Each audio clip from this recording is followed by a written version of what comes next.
Hello students, आज की class में हम different parts and angles of twist drill पढ़ने वाले हैं। तो चलिए देखते हैं। ये हमारे ट्विस्ट ड्रिल का डायग्राम है, जिसमें इस पर्टिकुलर पोर्शन को हम लोग लिप बोलते हैं। उसके बाद ये जो पीछे वाला पोर्शन है, इसे हम शैंक बोलते हैं। शैंक वो पोर्शन होता है हमारे ट्विस्ट ड्रिल का, जिसे कि हम लोग होल्ड करते हैं। जो भी हमारा चक होता है, उसकी सहायता से हम लोग इस पर्टिकुलर पोर्शन को होल्ड करते हैं। लास्ट वाला पोर्शन, इसे हम लोग टैंक बोलते हैं। ये हमारा एक्सिस है हमारे ट्विस्ट ड्रिल का। ये जो थिक पोर्शन हम लोग देख रहे हैं, ये वाला, ये थिक पोर्शन देख रहे हैं हमारे ट्विस्ट ड्रिल में, एक थिक पोर्शन हमको दिखाई देता है। इसे हम लोग लैंड और मार्जिन बोलते हैं। जो थिक पोर्शन के बीच में, थिक पोर्शन और जो नॉर्मल लाइन होती है उसके बीच में जो स्पेस होता है, उसे हम लोग फ्लूट बोलते हैं। देखिए, इसे हम लोग फ्लूट बोलते हैं इस पर्टिकुलर पोर्शन को। This portion is known as flute. उसके बाद इस पॉइंट को हम लोग डेड सेंटर भी बोलते हैं। जो स्टार्टिंग पॉइंट होता है, जहां पे दोनों लिप हमारा ज्वाइंट होता है, इसे हम लोग डेड सेंटर भी बोलते हैं। जहां से हमारा फ्लूट स्टार्ट होता है, यहां से, और जहां तक खत्म होता है, उस डिस्टेंस को हम लोग फ्लूट लेंथ बोलते हैं।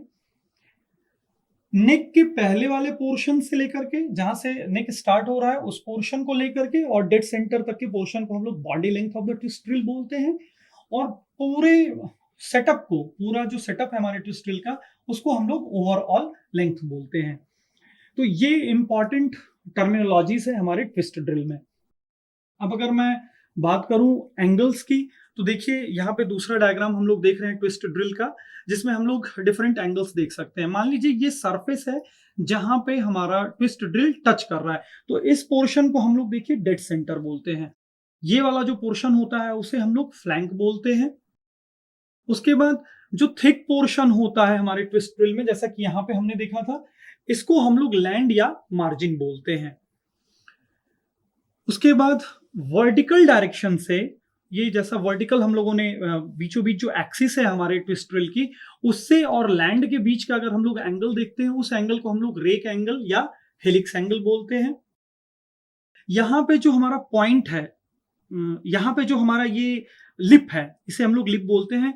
लिप के साथ और ये पर्टिकुलर एक एक्सिस देख रहे हैं हम लोग, इसके बीच में जो हमारा एंगल होता है, इसे हम लोग लिप क्लियरेंस एंगल बोलते हैं। उसके बाद जो हमारा दोनों लिप होता है, दोनों लिप के एंगल को, पर्टिकुलर इस एंगल को ऊपर मैंने दिखाया है, इस एंगल को हम लोग पॉइंट एंगल या कटिंग एंगल बोलते हैं। लिप की जो जो इंक्लाइंड, नॉर्मली लिप हमारा इंक्लाइंड पोजीशन में यहाँ पे हमको दिखाई दे रहा है, कुछ पर्टिकुलर एंगल पे इंक्लाइंड है ये, अगर हॉरिजॉन्टल से हम लोग देखते हैं तो यहां से जहां पे लिप खत्म होता है हमारा, वहां से और डेड सेंटर की अगर हम दूरी देखते हैं, इस दूरी को हम लोग पॉइंट बोलते हैं। इस पर्टिकुलर पोर्शन से और ये डेड सेंटर तक, ये लिप का हमारा डिस्टेंस हो जाएगा, जिसे हम लोग लेंथ ऑफ लिप भी कहते हैं। इस प्रकार से हम लोग डिफरेंट पार्ट्स और एंगल्स एक पर्टिकुलर ड्रिलिंग मशीन के देख सकते हैं। इनको डिफरेंट डिफरेंट तरीके से डिफाइन भी किया जाता है, जैसे कि डेड सेंटर हो गया, हमारा पॉइंट हो गया, ये पर्टिकुलर पॉइंट जो कि लेंथ होता है हमारा डेड सेंटर से और जहाँ पे लिप हमारा खत्म होता है वहां तक। उसी प्रकार से लिप को भी हम लोग डिफाइन कर सकते हैं। लिप को नॉर्मली हम लोग कटिंग एज भी बोलते हैं। उसके बाद लिप क्लियरेंस, जो लिप क्लियरेंस एंगल यहाँ बन रहा है, इसको हम लोग डिफाइन कर सकते हैं। फिर डिफरेंट एंगल्स में, जैसे हमारा रेक और हेलिक्स एंगल है, कटिंग पॉइंट एंगल है, कटिंग एंगल को हम लोग पॉइंट एंगल को हम लोग कटिंग एंगल भी बोलते हैं। सो इस प्रकार से हम लोग different parts and angles drilling machine के देख सकते हैं। That's all in today's class. Thank you.